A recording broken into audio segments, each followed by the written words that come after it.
Hey, running friends. Welcome to the Wrinkled Runner podcast. I'm Sherry, the Wrinkled Runner. I'm over 50 and I love to run wherever I go, but Buffalo, New York is my home. If you are looking to start to run or you're an older runner, this podcast is especially for you, so subscribe now. I love to help people get running and keep running. On today's episode, I'll be sharing with you some ways that I stay motivated to keep running. I get lots of questions from new runners about this topic, especially as they come to the end of whatever Start to Run program that they're using. Once that's done, what do runners do to keep moving forward? The fact that people worry about that tells me that having a goal is a big reason to get out the door. I know that when I'm in my quote-unquote off season, it is definitely more tempting to snuggle under the covers when that alarm goes off. And usually I'm not training for anything starting in November, and here in Buffalo, that's when it starts to get cold for those early morning runs. The holidays can also throw me off since it's a time for out-of-town family to come in and lots of food to prepare and cookies to bake. And there's just a lot of things that I don't normally do throughout the rest of the year that I do during the holiday season to prepare.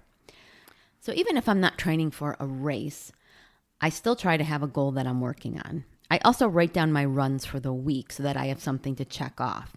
For some reason, that psychologically helps me. If you are coming to the end of your Start to Run training, find another goal and work towards that. Whether it's to get faster or run longer, if you can identify something to work towards and then get the runs required written down, that will help you keep up the running. Having goals just gives you little wins that build up your confidence, and as you gain confidence, you want to keep that up. I'll put links in the show notes to the podcasts from season 1 and 2 that address what goals you can work towards as a new runner. That being said, having nothing to train for can also be motivating. Running for fun and not trying to hit any kind of pace or mileage can be an eye-opening way to get you out the door.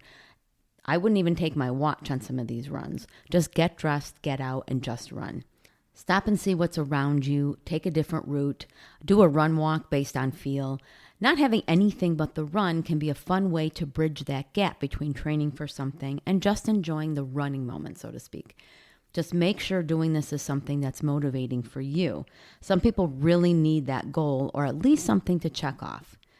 If you're skipping getting out there using this just go for a run approach, you may need to assess whether this actually works for you.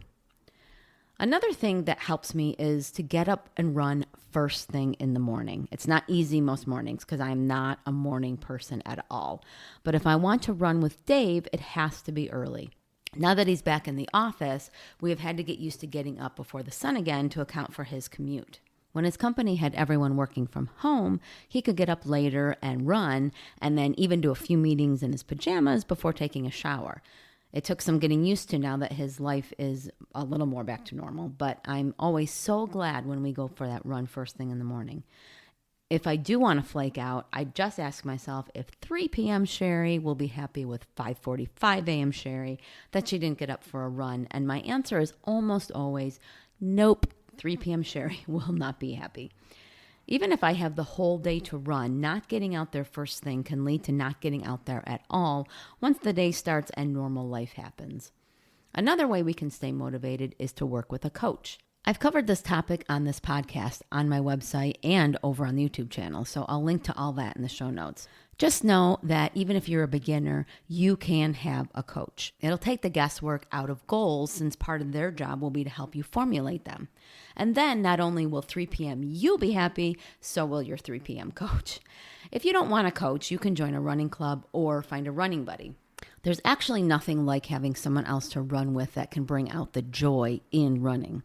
Even though heading out for a run before the sun comes up is hard, like I said, I wouldn't give up running with Dave for the world. There's no email alerts or text messages or phone calls, nothing to get in the way. It's just time for us to talk about whatever, and the time is unbroken. If there aren't any running friends or running partners in your life, a search of your city will show you clubs and running stores that do group runs. If there aren't any friends or partners in your life, a search of your city will show you clubs and running stores that do group runs. A lot of new runners are intimidated at first, but if you take the plunge, you'll get to know a great group of people that will encourage you, and running with others can help you improve, and you can help other people as well. There are runners for every pace, so don't think that even if you are quote-unquote slow, that there isn't going to be anybody that'll be able to run with you. There will be. I'll link you up to the RRCA website, and they list running clubs. And I'll also link you to Fleet Feet, which is a running store with running groups all over the United States. If you search for running stores and clubs with your city in the search, you can probably find some there as well. A lot of times, new runners will ask me questions about running motivation, like I said earlier. And one of the things that I do is find out where they're from, since I get emails from all over. And I will look up their city and try to find a running club and let them know about it, just so that they are aware that there are people in their area that they can run with. I know that some of you really talk down on yourself, and this is a huge motivational problem. When you tell yourself you're not good enough, that you're never going to get better, or that you don't deserve to call yourself a runner, you're most likely going to stop altogether. Humans do not do well with negative self-talk, and rather than motivate you, which I think a lot of people think that it's going to. I think people think if they tell themselves they don't do a good job or they're not going to ever get better, they somehow think it's going to make them do more to try to get better. But I don't find that it actually works that way. It demoralizes you. And then new runners, they just end up quitting.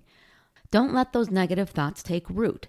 Start telling yourself you can do it. You are a runner. You are getting better. Having a mantra, something that you say to yourself when it gets tough, can help you get out of that negative rut and spurs you on to keep going. Another way to stay excited about running is to look back at where you started. Keep a log or look back at whatever app you're using to track yourself if you have one. See all that you've accomplished and the improvements that you've made since the beginning. Even if you are just a beginner, look back at who you were before you started running and who you are now. You are a runner. Think about where you could be in a month or 6 months or a year. Follow my social links to join the Wrinkled Runners Facebook page or Instagram, and let's build a community of runners that can encourage and help keep us excited about hitting the road or the trail or the treadmill.